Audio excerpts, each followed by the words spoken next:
Kelompok hak asasi manusia yang berbasis di Norwegia, Iran Human Rights, melaporkan jumlah korban tewas dalam demonstrasi yang terjadi di Iran sejak Minggu 28 Desember 2025 hingga Senin 12 Januari 2026 meningkat menjadi 648 orang. Dalam keterangan resminya, badan itu mengungkapkan terdapat 9 anak di bawah usia 18 tahun yang menjadi korban tewas. Selain korban jiwa, ribuan orang juga mengalami luka-luka akibat bentrokan selama aksi unjuk rasa berlangsung di berbagai kota besar di Iran. Berbeda dengan data Iran Human Rights, kantor berita aktivis HAM yang berbasis di AS melaporkan pada Senin 12 Januari, jumlah korban jiwa mencapai 544 orang. Mereka juga mengungkapkan sebanyak 579 laporan kematian tambahan masih dalam proses verifikasi. Jika laporan tersebut terbukti, maka total korban jiwa akibat demo yang meluas itu mencapai 1.123 orang. Di lain sisi, media Iran Tasnim melaporkan sebanyak 109 personel keamanan turut menjadi korban tewas.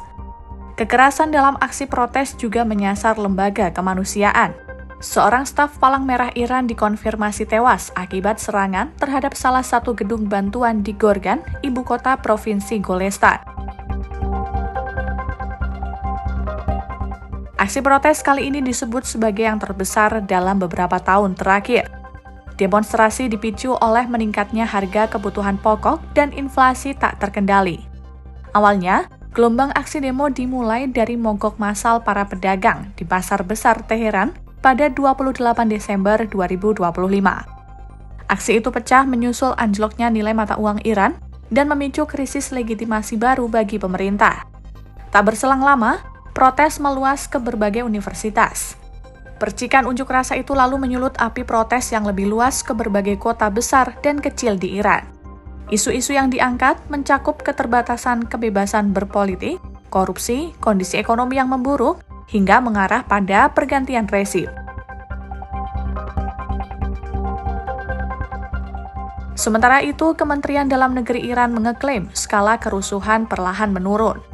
Jaksa Agung pun memberi peringatan keras bagi para pelaku kekerasan bisa dijatuhi hukuman mati. Presiden Iran Masoud Pezeshkian merespons aksi demonstrasi itu dengan menyatakan bahwa pemerintah mendengarkan keluhan para pedagang. Pemerintah juga terus berusaha menyelesaikan persoalan ekonomi dengan cara apapun yang diperlukan. Dalam wawancara di sebuah stasiun televisi nasional Iran, Pezeshkian menyebut aksi kekerasan dilakukan oleh oknum yang punya keterkaitan dengan kekuatan asing. Ia menuding kelompok tersebut terlibat dalam pembunuhan warga sipil, pembakaran tempat ibadah, dan perusakan fasilitas umum. Ia juga menyerukan supaya masyarakat menjauh dari kelompok yang disebutnya sebagai perusuh.